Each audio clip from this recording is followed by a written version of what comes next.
नमः।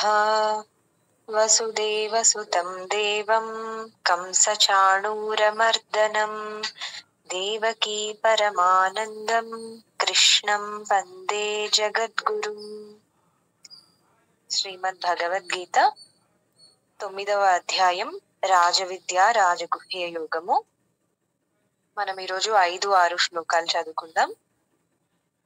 5వ శ్లోకం చూడండి అందరూ.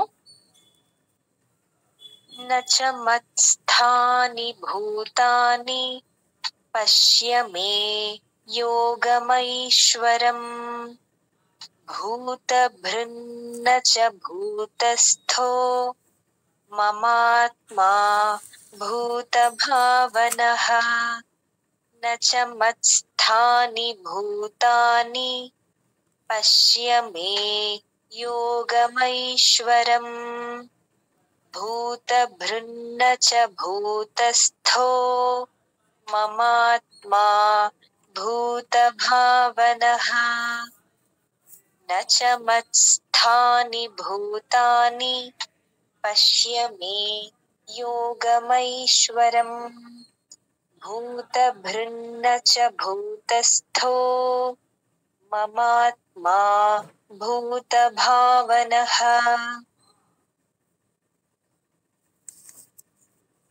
నచ మత్స్థాని భూతాని. భూతాని అంటే ఈ సర్వ జీవరాశులు ఏవైతే ఉన్నాయో. నచ మత్స్థాని. స్థాని అంటే ఉండటం. ఈ అన్ని జీవరాశులు కూడా ఈ విశ్వంలో ఇవన్నీ ఎప్పటికీ నాలోనే స్థిరమయ్యి ఉండవు. ఎప్పటికీ నాలోనే స్థిరమయ్యి ఉండవు. పశ్యమే యోగమైశ్వరం. పశ్య అంటే చూడు. చూడర్జున, ఇదెంత విచిత్రమైనదో నేను ఇప్పుడు చెప్పేది. అద్భుతమైనది, విచిత్రమైనది, ఆశ్చర్యం కలిగించేది. ఇది ఆ యోగం ఐశ్వరం. ఐశ్వరము, ఐశ్వర్యం అంటే ఏంటి? ఈశ్వరునికి సంబంధించినది. ఈశ్వరునికి సంబంధించిన ఈ యోగమాయ శక్తి ఏదైతే ఉందో ఆ శక్తి ఎంత విచిత్రమైనది, అద్భుతమైనది అంటే భగవంతుడే సృష్టికర్త అయినా కూడా ఆయనలో ఈ భూతాలన్నీ కూడా ఇప్పటికీ ఉండిపోవు. నచ స్థాని. మత్, మత్ అంటే నాలో. భూతభృన్ భూతస్థో న మమాత్మ భూతభావనః. భూతభృన్ అంటే ఈ సర్వభూతాలకి ఆధారమైన వాడు, అన్నింటినీ రక్షించేవాడు. భూతస్థో అన్ని ఆయనలో కలిగిన ఉన్నవాడు. అయినా కూడా ఆయన ఎలా ఉంటాడు? భగవంతుడు సర్వజీవరాశుల్ని ఆయనే సృష్టించి, ఆయనే పాలించి, ఆయనే లయం చేసి, ఆయనే చూసుకుంటున్నాడు కదా. అయినా కూడా భగవంతుడు ఎలా ఉన్నాడంట? అసంగత్వ భావంతో ఉన్నాడు. అసంగత్వం అంటే అంటకుండా ఉన్నాడు. వాటన్నింటికి అతీతంగా భగవంతుడు ఉంటాడు. న మమాత్మ భూత భావనః. ఈ భూతాలన్నింటికి కూడా అతీతంగా, అతీతమైన భావంతో ఆయన ఉంటాడు. ఇది భగవంతుడి యొక్క స్వభావము. మనకి భగవంతుడికి ఏమిటి తేడా అనేది మనకి అధ్యాయంలో మెల్లిమెల్లిగా అర్థం అవుతుంది.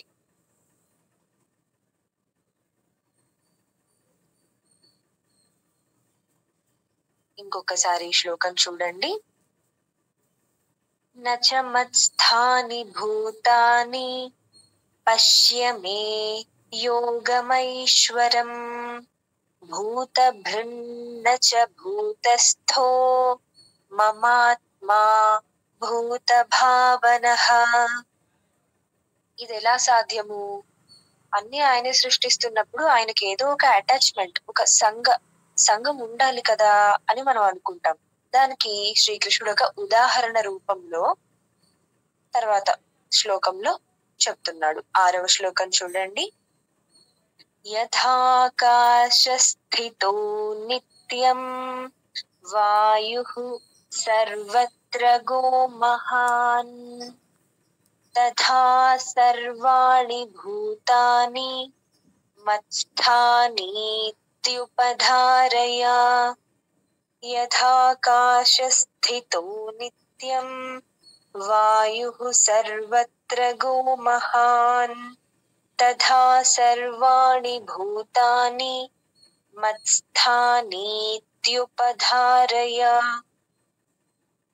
ఇక్కడ దీర్ఘం చూసుకోవాలి. మత్స్థానీత్యుపధారయ. విడదీస్తే మత్స్థాని ఇత్యుపధారయ.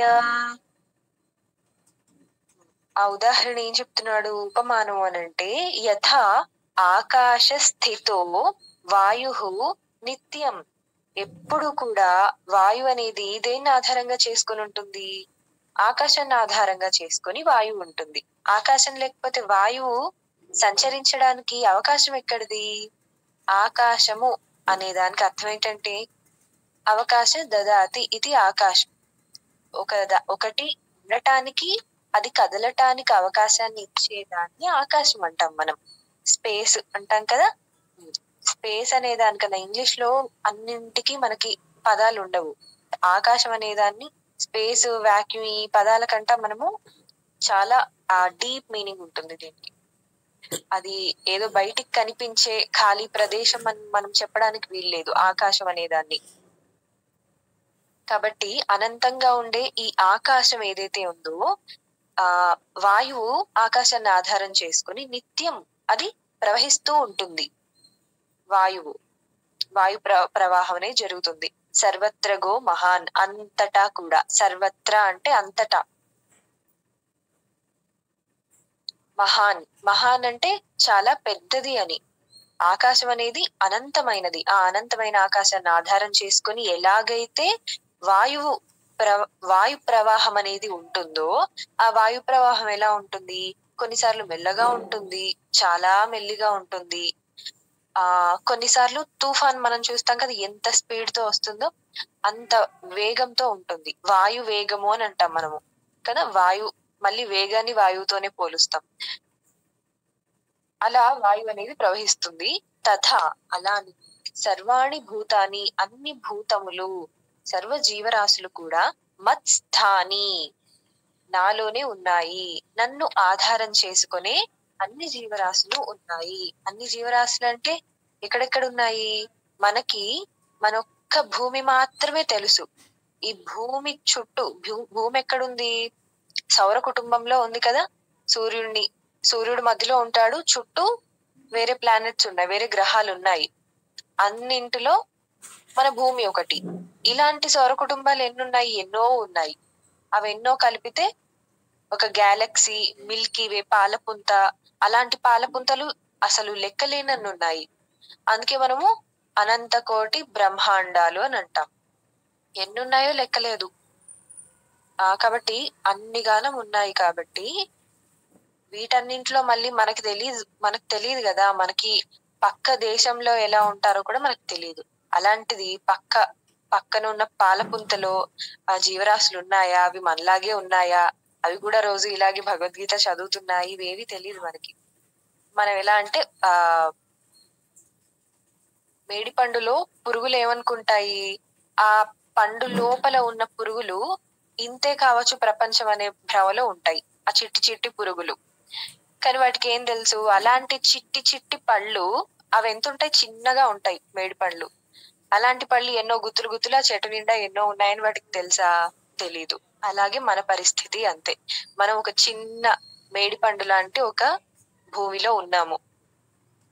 ఆ భూమిలో కూడా మనం ఎక్కడున్నాము? ఒక చిన్న ఊర్లో ఉన్నాము, మన ఇంట్లో ఉన్నాము. ఎంత చిన్న జీవులం మనం కదా. కాబట్టి మనకు కూడా అంతే. మేడి పండులో ఉన్న ఆ చిన్న పురుగు ఎలా అనుకుంటుందో ఇంతే ఉంది ప్రపంచం, ఇంకా దీన్ని దాటి ఇంకా ఏమీ లేదు అని ఎలా అనుకుంటుందో, అలాంటి ఎన్నో గుర్తులు ఆ చెట్టు నిండా ఎన్నో ఉంటాయి కదా. అలాగే ఈ సృష్టిలో ఇంకా ఎన్నో ఉన్నాయి అండపిండ బ్రహ్మాండాలని. అవన్నీ కూడా ఎవరిని ఆధారంగా చేసుకొని ఉన్నాయి? భగవంతుని ఆధారం చేసుకునే ఉన్నాయి. ఎలా అయితే వాయువు ఆకాశాన్ని ఆధారం చేసుకుని ఉంటుందో. ఆకాశం లేకపోతే అసలు ఏమీ లేదు. వాయువు ఏంటి?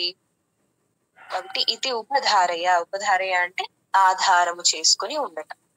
చెట్టును ఆధారం చేసుకుని పళ్ళు ఉన్నాయి, పళ్ళను ఆధారం చేసుకుని ఆ పురుగులు ఉన్నాయి. అలాగే భగవంతుణ్ణి ఆధారం చేసుకుని ఈ సృష్టి ఎన్నో బ్రహ్మాండాలు ఉన్నాయి. ఆ బ్రహ్మాండాల్లోకెల్లా ఒక చిన్న భూమి మనది.